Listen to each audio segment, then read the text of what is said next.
Hi friends, welcome back. तो 2023 का सबसे बड़ा कमाल हो गया है। क्यों हो गया? चलो देखें। तो वीडियो शुरू करते हैं। वीडियो शुरू करने से पहले अगर आप चैनल पर नए हैं वो और आपने अभी तक सब्सक्राइब नहीं किया है तो जल्दी से पहले सब्सक्राइब के बटन और बेल आइकन को क्लिक कर लो ताकि आपको हमारे सारे न्यू वीडियोस की नोटिफिकेशन मिल जाए जैसे हम अपलोड करें। अगर आपको वीडियो पसंद आता है प्लीज लाइक एंड शेयर। चलिए शुरू करते हैं। नमस्कार दोस्तों, स्वागत है आपका हिंदी नॉलेज शो में। तो दोस्तों, भारतीय नौसेना ने 2023 का पहला सबसे बड़ा धमाका कर दिखाया है। जी हां, भारतीय नौसेना ने ERASR का सफल परीक्षण कर दिया है। और यकीन मानिए, एंटी सबमरीन वारफेयर में इस तरीके के हथियार बहुत ही ज्यादा क्रूशल साबित होते हैं। खासकर कि भारत के सिनेरियो में तो ये और भी ज्यादा गेम चेंजर है, क्योंकि भारत का जो सबसे बड़ा दुश्मन है चीन, उसके पास एक बहुत ही बड़ी और पावरफुल सबमरीन फ्लीट मौजूद है। उदाहरण के लिए, चीन के पास इस समय 70 से ज्यादा पनडुब्बियां मौजूद हैं और वो और पनडुब्बी बनाने में लगा हुआ है। इसीलिए भारत न सिर्फ नई नई पनडुब्बियों का निर्माण कर रहा है, बल्कि ऐसे भी हथियार तैयार कर रहा है जिससे कि पनडुब्बियों को पानी के अंदर दफन किया जा सके। और उसी कैटेगरी में आती है ERASR। लेकिन ये हथियार है क्या, कैसे काम करता है और क्यों भारत के आत्मनिर्भर अभियान के लिए एक क्रिटिकल फैक्टर भी है, चलिए मैं आपको सारी चीजें एक एक करके विस्तार से बताता हूं। सबसे पहले जानते हैं कि ये ERASR है क्या। तो देखिए, इसका मतलब होता है extended range anti submarine rocket system. जी हाँ, ये ऐसे रॉकेट सिस्टम हैं जो स्पेशली भारतीय नौसेना के लिए बनाए गए हैं और इनका काम है दुश्मन की पनडुब्बियों को पानी के अंदर ही दफन कर देना। और इसका प्रोसेस क्या होता है ये बताने से पहले मैं आपको इसकी एक खास बात ये बता दूं कि ये हमारे लिए बहुत ही स्पेशल है। स्पेशल इसलिए क्योंकि अब से पहले हमारे जो नौसैनिक वॉरशिप थे, युद्धपोत थे, उन पर जो रॉकेट सिस्टम इस्तेमाल किए जाते थे वो रूस के GB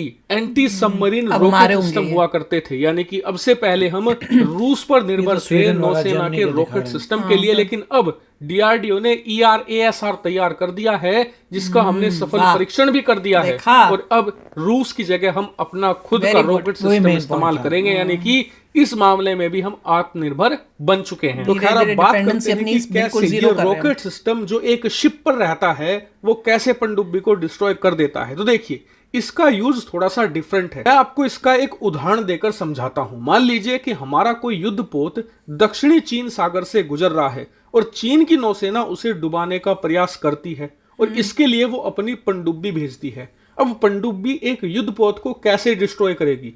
वो मिसाइल फायर नहीं करेगी, वो दरअसल फायर करेगी टोरपीडो। टोरपीडो से ही डिस्ट्रॉय किए जाते हैं दुश्मन के युद्धपोत। लेकिन दिक्कत यह है कि जो टोरपीडो है उसकी जो रेंज है वो 4 से लेकर 5 किलोमीटर के आसपास ही होती है। स्पीड भी उतनी कुछ खास नहीं होती है, पानी में तैरती हुई जाकर युद्धपोत से टकरा जाती है। लेकिन टोरपीडो की एक खासियत होती है, दरअसल इनके अंदर एक्सप्लोजन पावर इतनी ज्यादा होती है कि ये एक छोटे से छोटे युद्धपोत को तो छोड़िए, बड़े से बड़े एयरक्राफ्ट कैरियर को पानी में दफन करने की क्षमता रखती है। मान लीजिए कि चीन भारतीय युद्धपोत पर अटैक करने की कोशिश करता है तो पनडुब्बी बहुत ही ज्यादा क्लोज लेकर आएगा और जैसे ही क्लोज लेकर आएगा युद्धपोत समझ जाएगा कि जी ये तो अटैक करने के इरादे से आ रहे हैं और उसी वक्त हम तुरंत रिएक्ट करेंगे और ERASR रॉकेट फायर कर देंगे।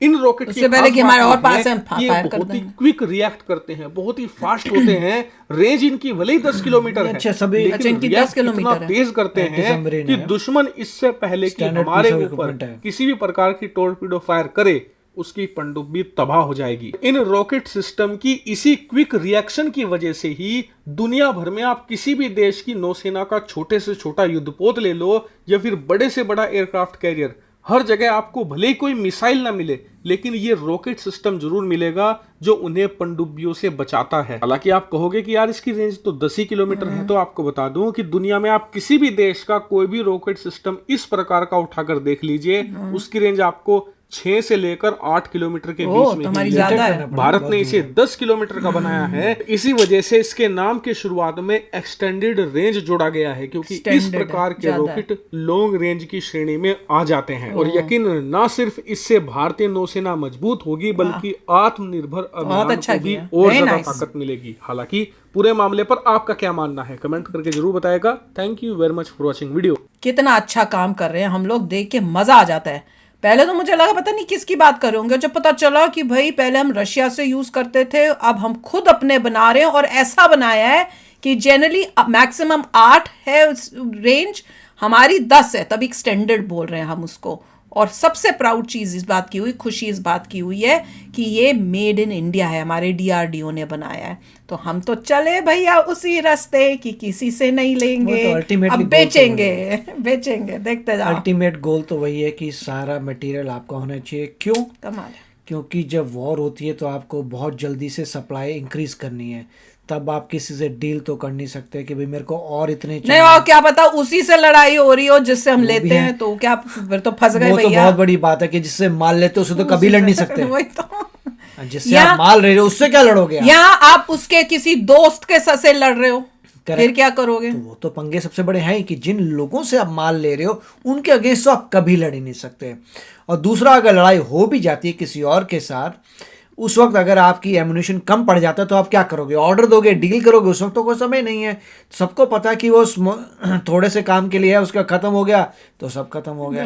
अपना बनाना बहुत जरूरी है। अपना होता है तो जैसे ही वॉर होती है अपनी फैक्ट्री चालू हो जाती है, फैक्ट्री से माल आ रहा होता है और आप यूज़ कर रहे होते हैं। तो ठीक है, बहुत अच्छी बात है कि अब इंडिया जो है सही रास्ते पे जा रहा है। मोदी जी आए हैं, उससे पहले इतने समय में क्या था कि 1960s में इकोसिस्टम था, धीरे धीरे करके ज़ीरो पूरा कर दिया, पूरा बाहर से एक्सपोर्ट होता रहा।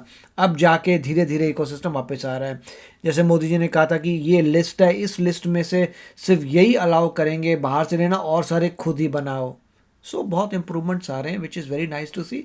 और नेवी सबसे क्रिटिकल है। क्यों? क्योंकि चाइना की नेवी बहुत स्ट्रांग है, और चाइना तक जाने के लिए साउथ चाइना सी में कुछ भी ऑपरेशन करने इंडिया को नेवी में ही जाना पड़ेगा। तो मेरे ख्याल से जहाँ गैप सबसे ज़्यादा है वो है नेवी, वहाँ पे ये सब चीज़ें आ रही हैं। और प्रायोरिटी के हिसाब से ऑब्वियसली आ रही होंगी। लग रहा होगा कि सबसे क्रिटिकल ये चीज़ें हैं जो हम खुद बना सकते हैं तो खुद बनाइए। एक्सटेंडेड है, विच हर एक, मतलब अगर कोई सबमरीन है, सबमरीन के पास पूरे वेपन्स हैं शिप को उड़ाने के लिए, शिप के पास पूरे वेपन्स हैं सबमरीन को उड़ाने के लिए, तो वो तो टसल चलता ही है। उस वक्त बहुत कॉम्प्लिकेटेड हो जाता है कि कब आप किसको स्पॉट कर लेते हैं। सबमरीन जा रहा है, वो स्पॉट करने की कोशिश कर रहा है शिप्स को, शिप्स 24 घंटे स्पॉट कर रहे हैं सबमरीन का है, तो वो तो वॉरफेयर है।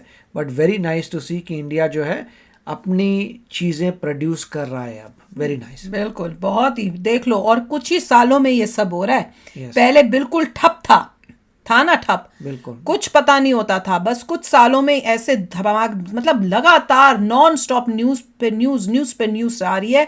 और अब ऐसी न्यूज आ रही है कि भाई हम अपने आप खुद सारी मेन आइटम्स जो है, मेन वेपन्स जो हमें चाहिए वो अब हम बना रहे हैं और हम बेच भी रहे। मोदी जी ने बोला भी तो था, अब हमारे जो एक्सपोर्ट है डिफेंस के, जो हम एक्सपोर्ट कर रहे हैं वेपन्स और ये सब, वो भी कितने बढ़ गए हैं पहले से। देखो, तो देख लो भैया, कमाल तो हो रहा है भाई।